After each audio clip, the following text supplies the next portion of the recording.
Vítám vás u vlogu z Filipín a je to masakr, konečně jsem se dostal na ubytování, jsou asi 4 hodiny ráno a bylo to trochu šílený. By the way, tady nejsou žádný klíče, nic, prostě jsem sem jenom došel a hotovo. A na letišti jsem si chtěl koupit SIM kartu, no a to, ty kráso. Naštěstí týpka jsem chyt na ulici, ten mi koupil data na tu SIM kartu, když už jsem ji teda konečně aktivoval a zároveň mě odvez na skutru na to ubytování.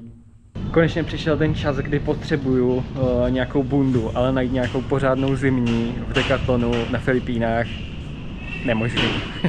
Takže větrovka bude stačit. Úplně neuvěřitelné. V McDonaldu mají na Filipínách špagety.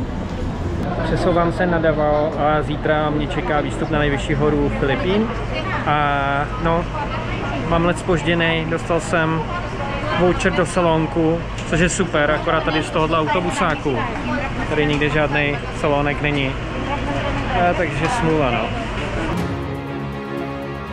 Připraven na trek do kopců, mám už oběd, smažím kuřátko sebou. Je 17.2.2023 a začínám svůj hike na nejvyšší horu Filipín v 8:40.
Je to tam nejvyšší hora Filipín, 2954 metrů.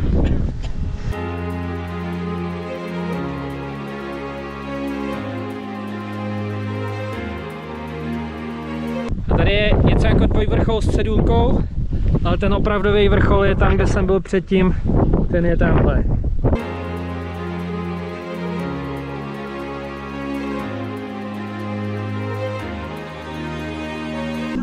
Obídek.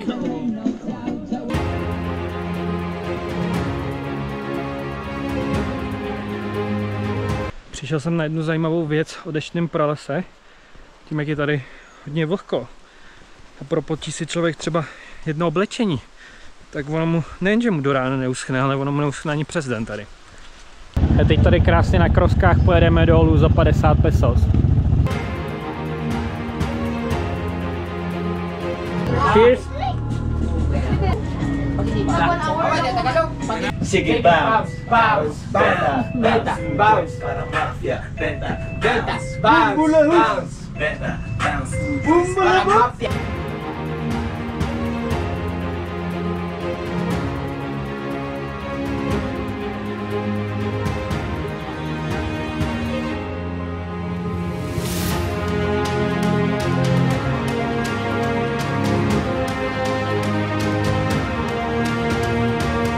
These are the clams found here in our area. Hello. Hi. Teď si tady u pánů koupíme celý kuřátko.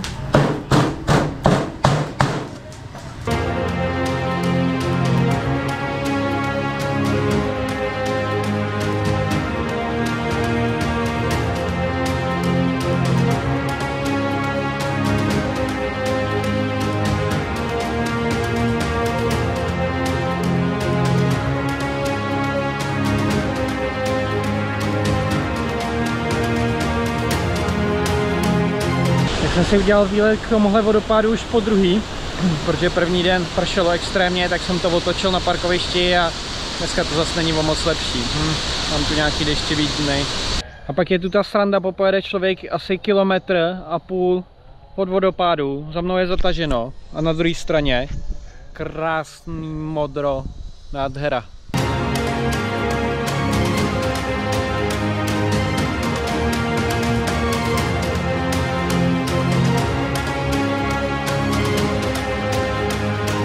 Ne vždycky člověk musí mít to nejkrásnější ubytování uvnitř.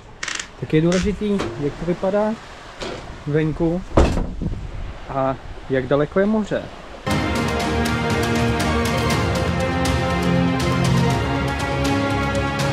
Ty kráso, tak jsem si chtěl dát tady hike na takový sopečku a zdávám to. Je brutální horko, myslel jsem si, že už je to tady, takže ještě to pokračuje a fakt je brutální horko a dochází mi voda, takže to otáčím a jdu dolů, kašlu na to, nestojí to za to.